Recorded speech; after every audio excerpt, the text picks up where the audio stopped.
खुदा उनके कलाम में लिखा है, यही है दिन जो खुदा उनका है, हम होंगे शाद और खुशी करेंगे। आमीन। तशरीफ रखिएगा।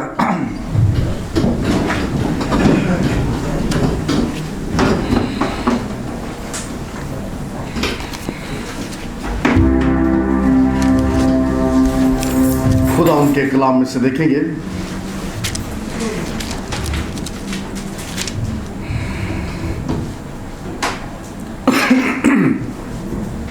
पुराने अहदनामा में से पहला तवारीख और उसका चौथा बाब। जिनके पास बाइबल्स हैं, पुराने अहदनामा में से पहला तवारीख,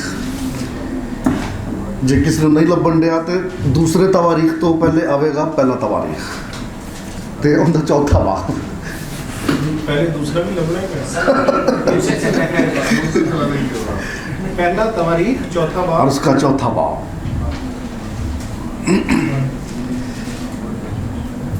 लफ्जों पर गौर कीजिएगा, हम 9वीं आयत से पढ़ेंगे। पुराने अहदनामे की एक बड़ी फेमस प्रेयर, अगर हमने इसको पढ़ा नहीं तो हमने बहुत कुछ मिस कर दिया। खुदा उनके कलाम में लिखा है, और ये भी लपन ही रहे 395 पेज।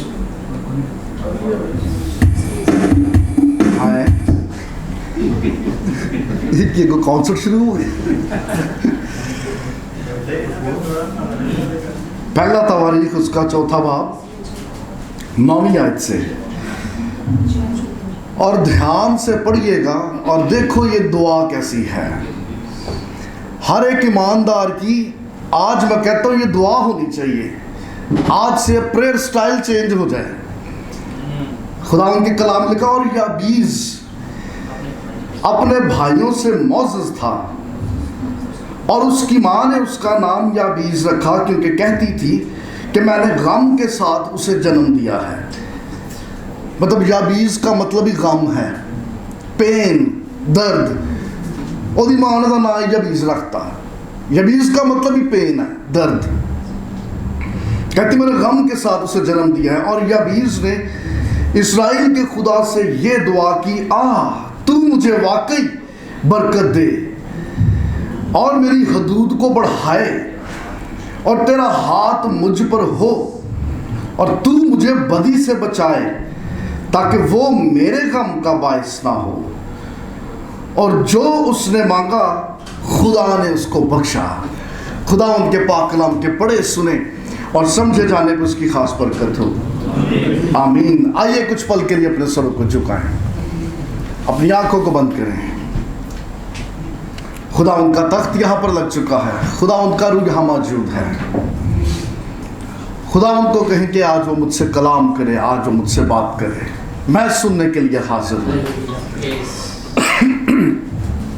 ओ हालेलुया जीसस।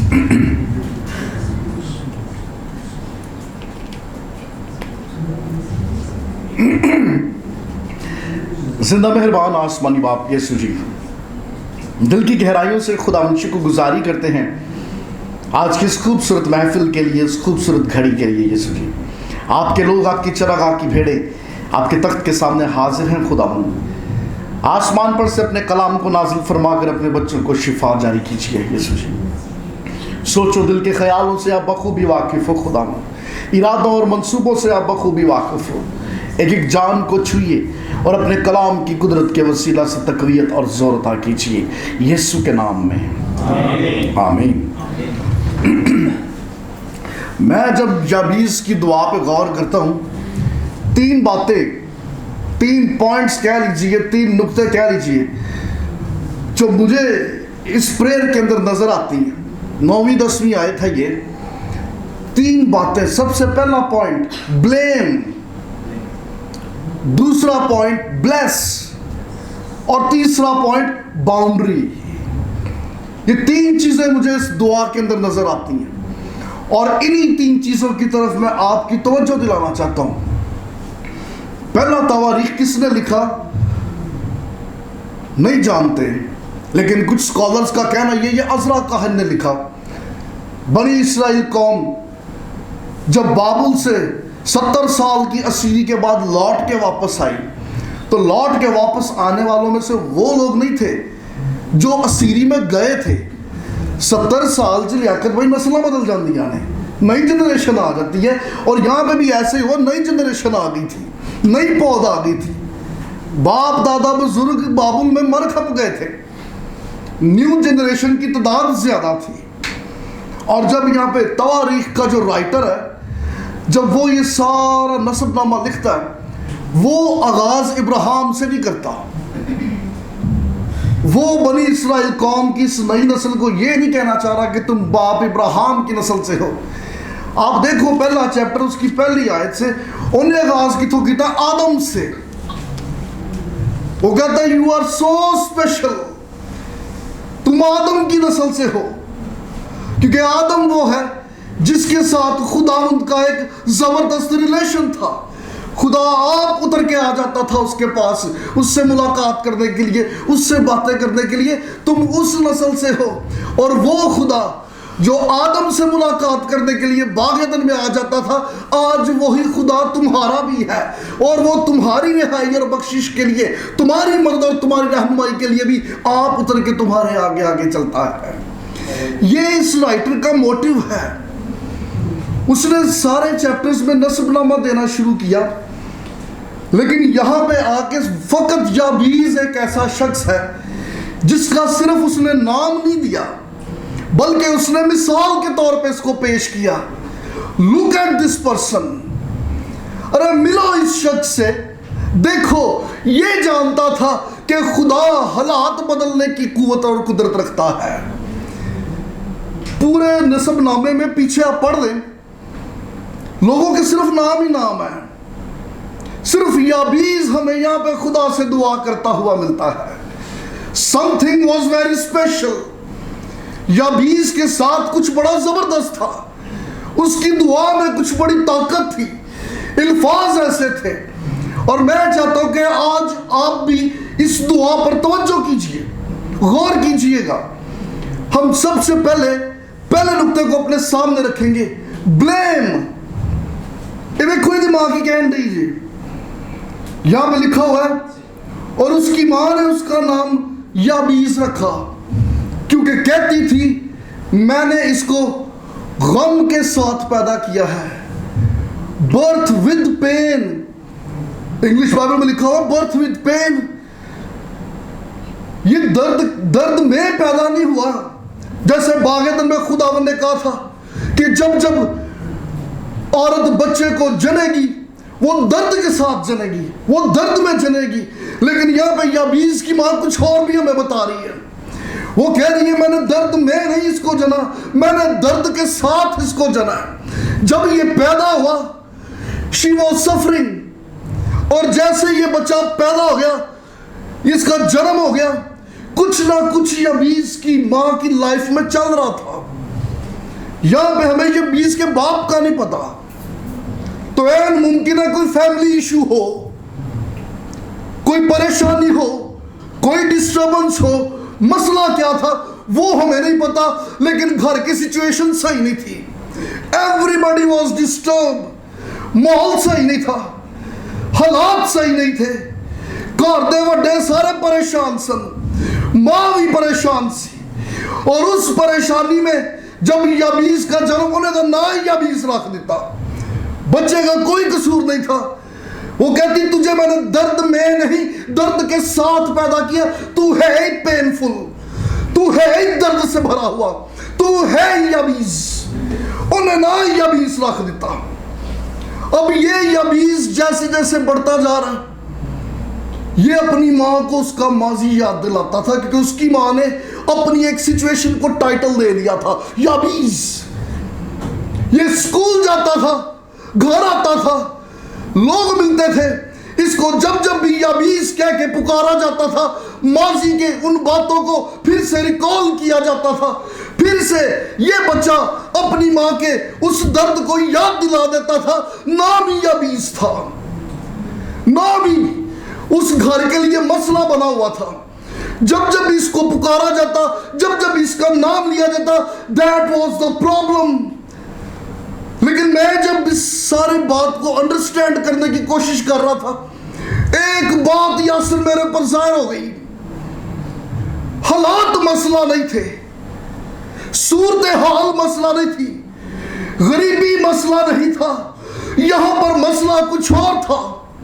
और यही आज आपके लिए और मेरे लिए मैसेज ये है, अरे आपके हालात प्रॉब्लम नहीं है, जिस्मानी बीमारियां प्रॉब्लम नहीं है, आपका बुरा माजी प्रॉब्लम नहीं है, प्रॉब्लम जुबान के साथ था, जिससे वो बार बार उसको यबीज कहते थे। वो जब जब यबीज कहते, वो माजी के फिर उन हालात, उस माहौल को याद कर लेते थे, फिर वही माहौल क्रिएट कर लेते थे।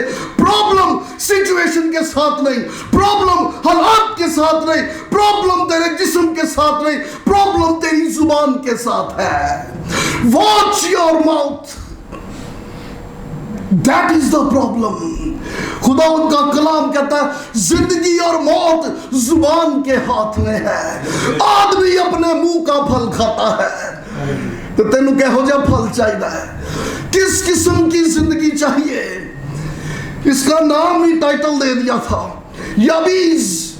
जब जब यबीज को बुलाया जाता, घर का माहौल डिस्टर्ब हो जाता सी, उन्होंने फिर वही पुरानियां गल्लां, वही बुरा माजी याद आता था। And that is the problem. आज भी यबीज की माँ की तरह बथेरे लोगों ने अपने बुरे माजी को अपनी जिंदगी का हिस्सा बना रखा है।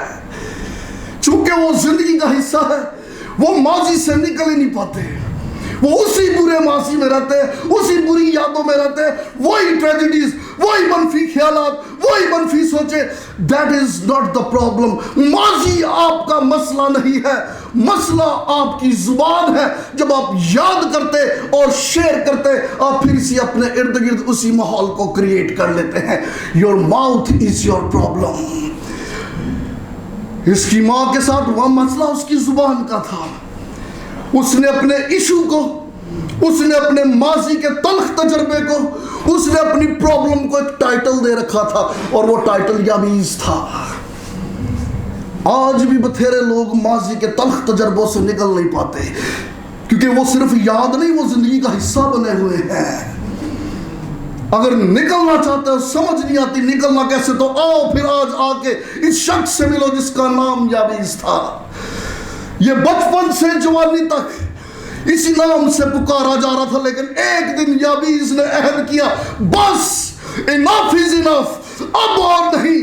अरे यबीज की दुआ हमें यह बताती है कि यबीज अच्छी तरह जानता था कि ये एक ऐसे खुदा को मानने वाला है जो अच्छी तरह जानता था आगाज कैसा भी क्यों ना हो, लेकिन अगर मामलात इस खुदा के हाथों में सौंप दिए तो अंजाम बुरा नहीं अच्छा होगा।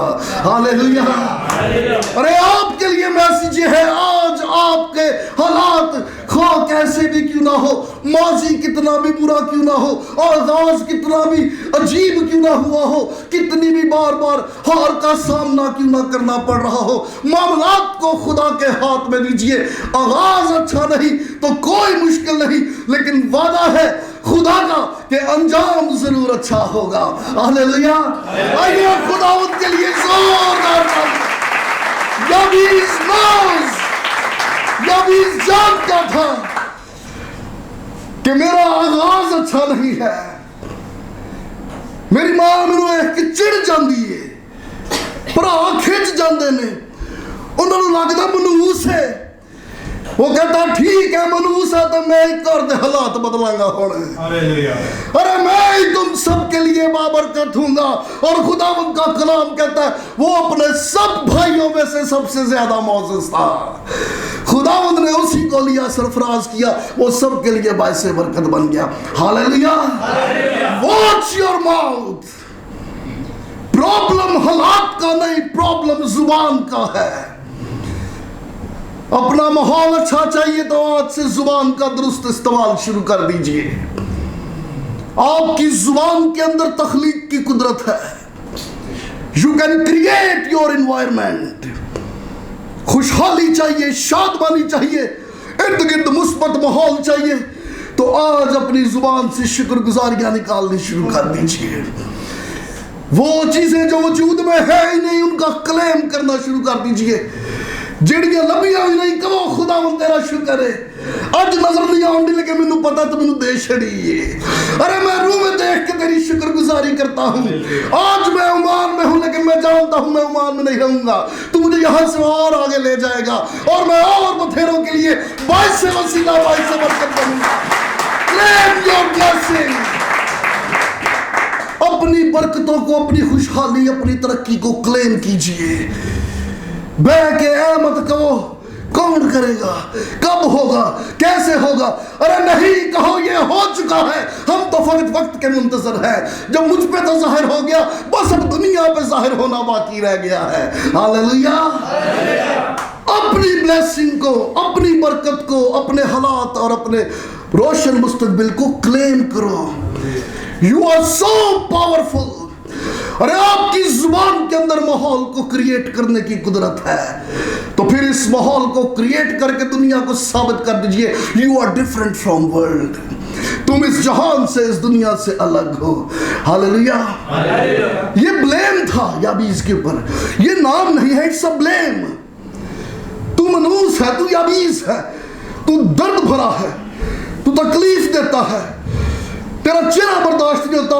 और इसी पेन के साथ, इसी टाइटल के साथ इसने जिंदगी गुजारी। लेकिन एक वो वक्त आ गया, याबीज कहता है इनफ। अरे अब मैं नहीं, मेरा खुदा साबित कर देगा, अब वो हालात को बदल के रख देगा। अरे मैं जो दूसरों के लिए एक बुरी मिसाल था, अब मैं ही दूसरों के लिए गवाही की एक मिसाल बन जाऊंगा। हालेलुया। खुदावंद को कहो खुदावंद तू मुझे बाइस से गवाही बना।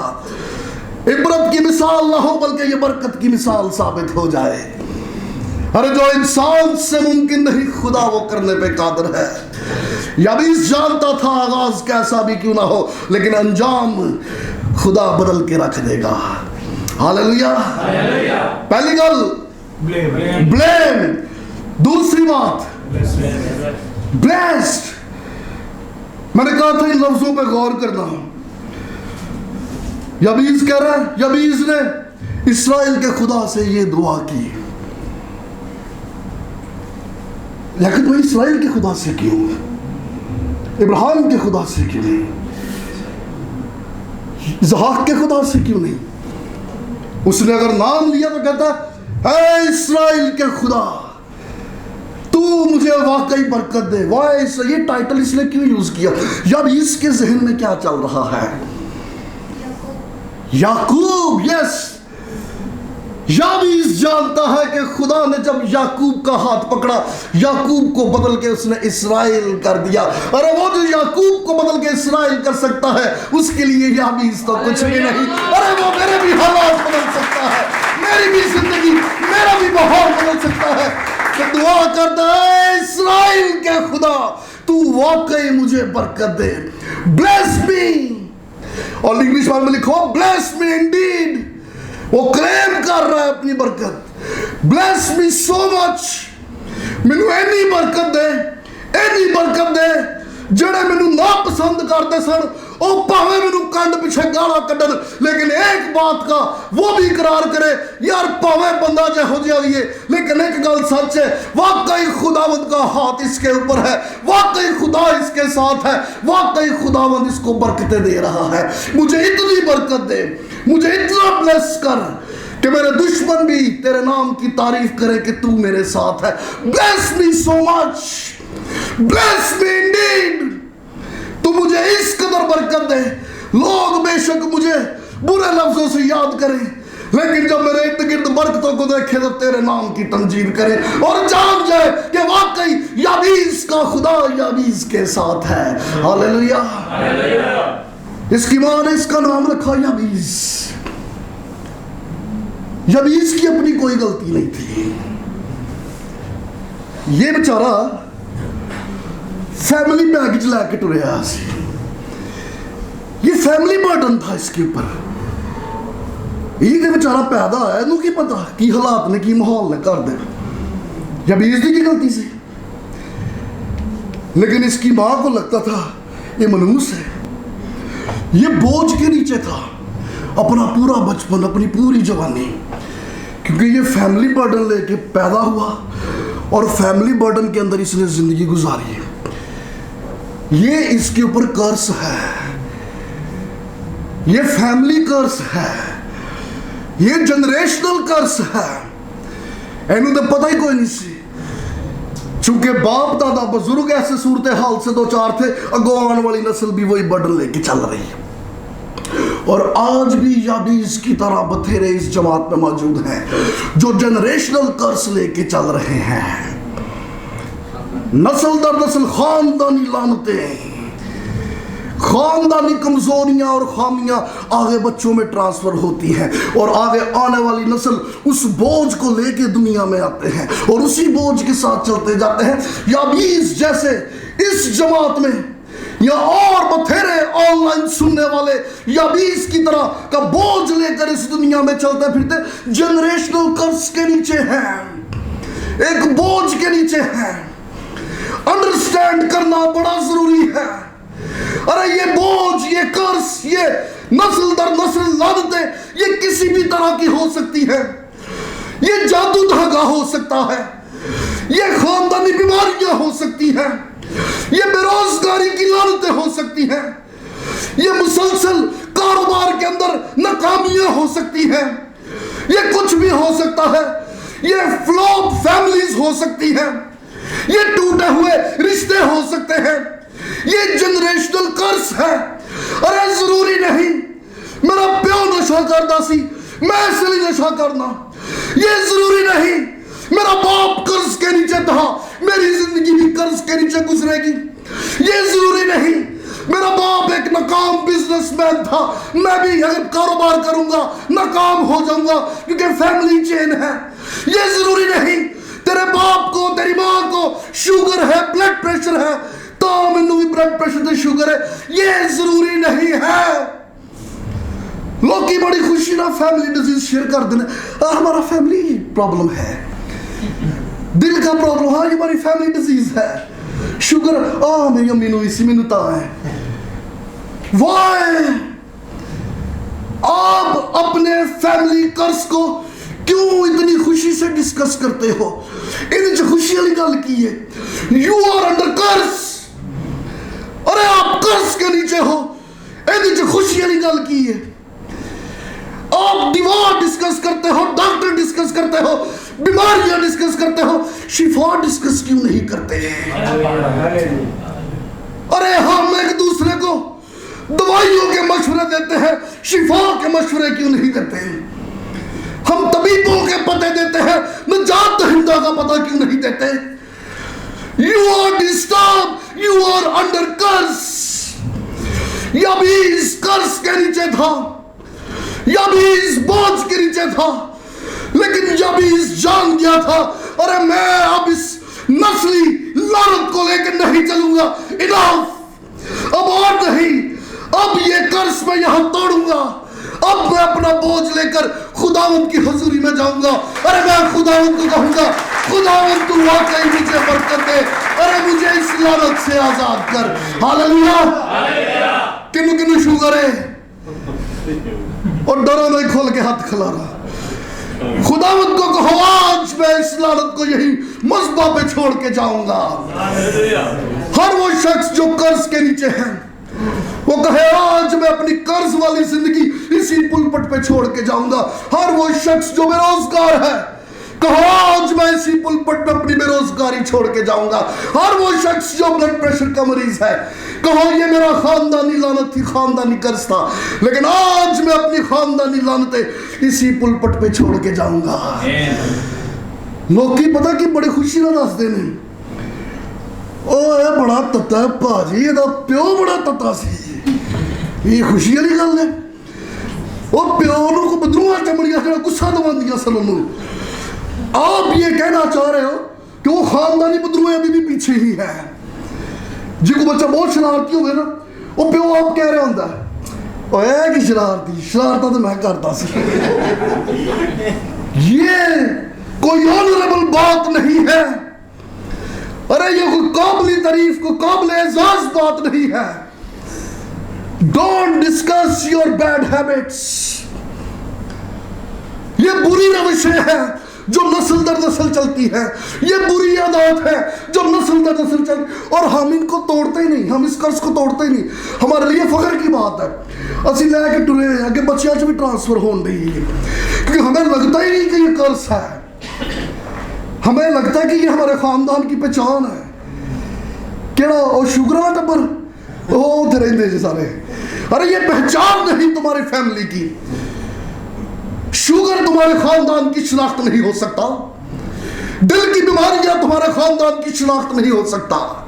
अगर तुम्हारे खानदान की शिनाख्त है तो वो बर्रे का बेअब लहू है जिसकी मोहर हमारे माथों पर लगी है। हालेलुया। मुमकिन है तेरा बाप दिल का कमजोर हो जो हालात को देख के घबरा जाता हो, मुमकिन है तेरी माँ दिल की कमजोर हो जो हालात को देख के रो पड़ती हो, लेकिन आज इस बात को क्लेम कीजिए, ऐ खुदावंद तू मेरे दिल को मजबूत कर। आज मैं इस लानत इस कर्ज को इस मज़बा पे तोड़ती हूँ। हाँ तू मुझे बरकत दे। हालेलुया। आइए खुदावंद के लिए जोरदार ताली।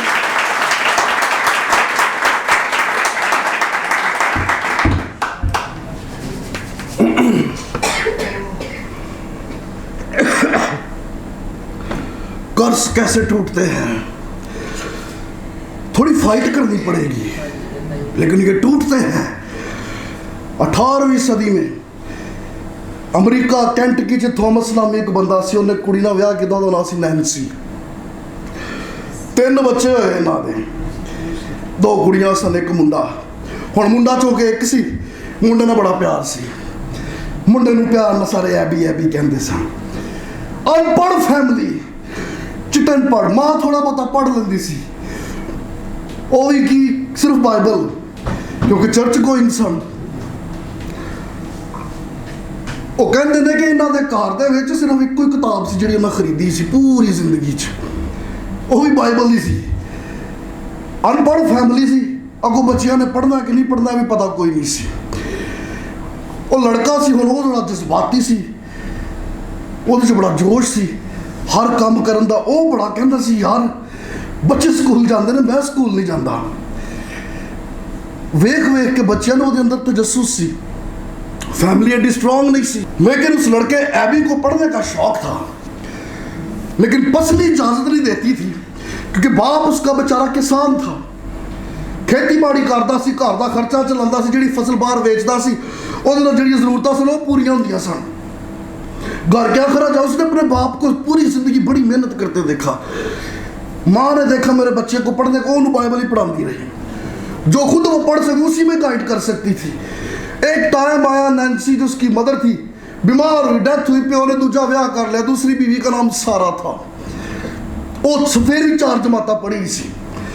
सारा जब इस घर में उसने देखा यार ये मेरा जो शोहर का जो पहली बीवी से बेटा है एबी, इनू पढ़ने का शौक है, वो 4 जमाता पढ़ी सी। उन्हें कहा ठीक है मैं तेरी हेल्प करांगी, स्कूल तो तेन घल नहीं सकते, लेकिन चलो सज्जे खब्बे मांगता कि मैं किताबों का अरेंज करनी, मैं तेरी हेल्प करूँ। उसने उसको हेल्प करना शुरू कर दी। अब वो बच्चा बड़ा होता जा रहा था, वो अपने बाप के साथ खेती बाड़ी भी करता, वही किताबा पढ़ पढ़ के रट्टा ला लिया, उन्हें जुबानी याद हो, वर्का एक एक वर्का याद हो गया। वही 4-5 किताबों के कोल सन, वो किन्ने सालों तो वही पढ़ी जान दिया सी, होर है ही कुछ नहीं सी। अनपढ़ फैमिली, अनएजुकेटेड लोग, मजदूर का मुंडा सी। ਉਹਦੇ ਪਿਓ ਨੇ ਸੋਚਿਆ ਔਲਾਦ ਵੱਡੀ ਹੋਣ ਡਈ ਹੈ, ਜ਼ਮੀਨ ਲੈ ਕੇ ਕੁਛ ਇਨਵੈਸਟ ਕਰਨੇ, ਕੋਈ ਕੰਮ ਅੱਗੇ ਵਧਾਉਂਦੇ ਆ, ਫੈਮਿਲੀ ਵੱਡੀ ਹੋ ਰਹੀ ਹੈ। 2 ਵਾਰੀ ਜ਼ਮੀਨ ਲਈ 2 ਵਾਰੀ ਫਰਾਡ ਹੋ ਗਿਆ। ਪਿਓ ਵਿਚਾਰਾ ਮਾੜਾ ਸੀ, ਐਡਾ ਕੋਈ ਵੱਡਾ ਟੱਬਰ ਹੈ ਨਹੀਂ ਸੀ, ਬਦਮਾਸ਼ ਹੈ ਨਹੀਂ ਸੀ, ਲੇਬਰ ਤਬਕਾ ਸੀ। ਉਹ 2 ਵਾਰੀ ਫਰਾਡ ਹੋਇਆ, ਵਿਚਾਰਾ फाइट बैक ही ना कर सके अपनी ज़मीन वास्ते, दोनों दफ़ा नुकसान उठा लिया, खामोश हो गया। कोई नहीं, खुदा मेहरबान है, जिन्हें पहले देता वो फेर देगा। शहर छोड़ दिया, दूसरे शहर चले गए, दूसरे शहर चले गए। बच्चा आहिस्ता आहिस्ता बड़ा हो रहा था, ये अपने बाप के साथ भी काम करता और बाहर छोटी मोटी दुकानों पे भी काम करता एज ए सेल्समैन।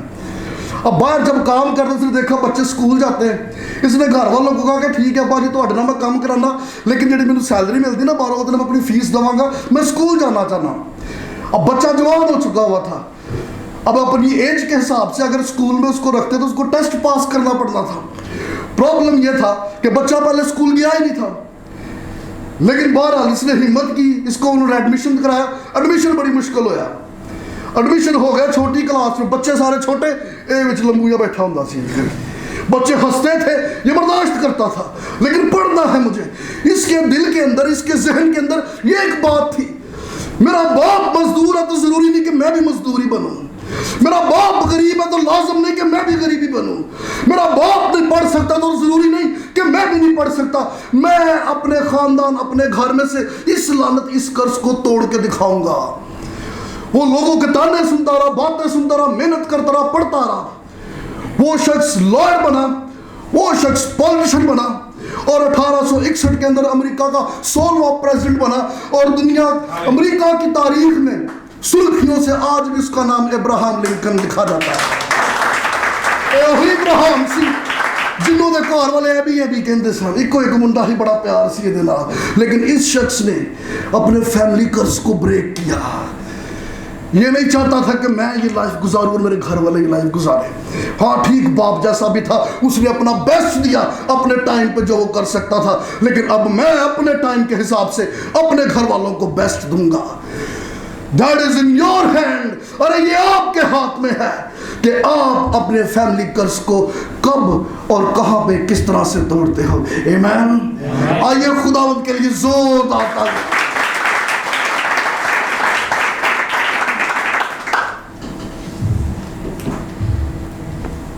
7:30 हो गए।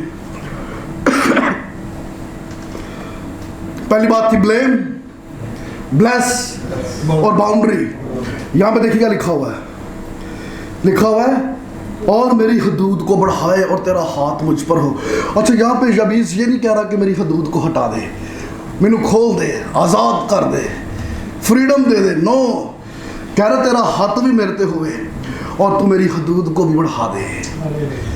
मतलब कहना ये चाह रहा है याबीस, खुशहाल कर, लेकिन रवा में तेरे कंट्रोल चाहिए, क्योंकि उसको पता मेरी हदें खोल गई तो मैं बहक जाऊंगा, मैं गुमराह हो जाऊंगा। खुदावंद तरक्की दे,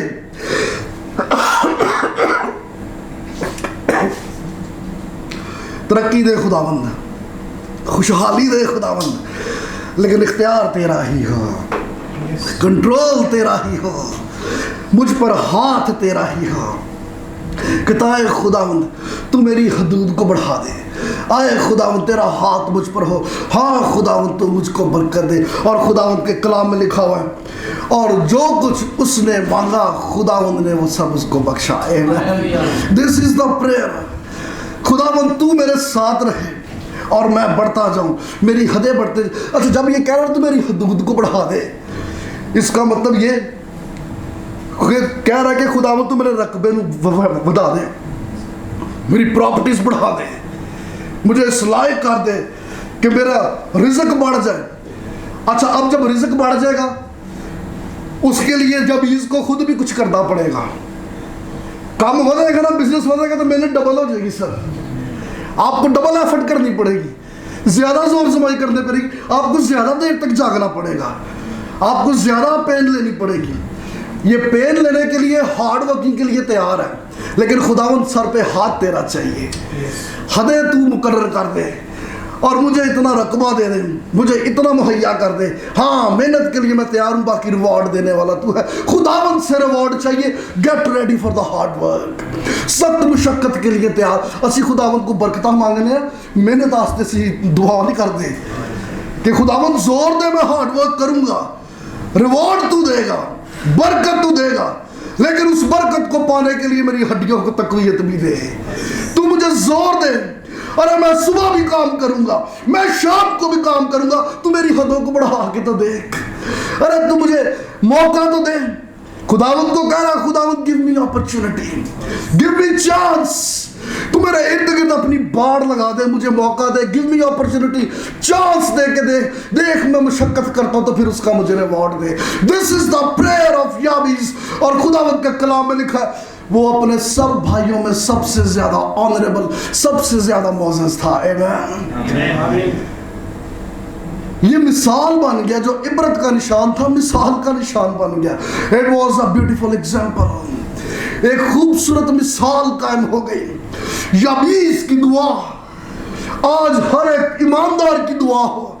आए खुदावंद ब्लेस मी इंडीड, आए खुदावंद तू वाकई मुझे बरकत दे, तेरा हाथ मुझ पर हो, मेरी हदूद को बढ़ा दे। Give me chance, give me opportunity, मेरे ऊपर से इस नस्ली कर्ज को दूर कर दे।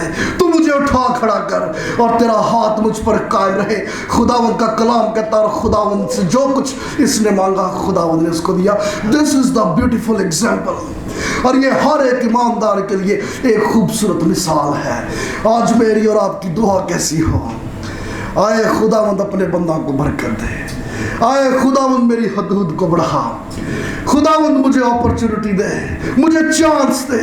मेहनत मैं करूंगा, रिवॉर्ड तू देगा। आमीन। आइए हम सब अपने कदमों पे खड़े हो, और आज मेरी दुआ याबीस की दुआ से मुख्तलिफ ना हो।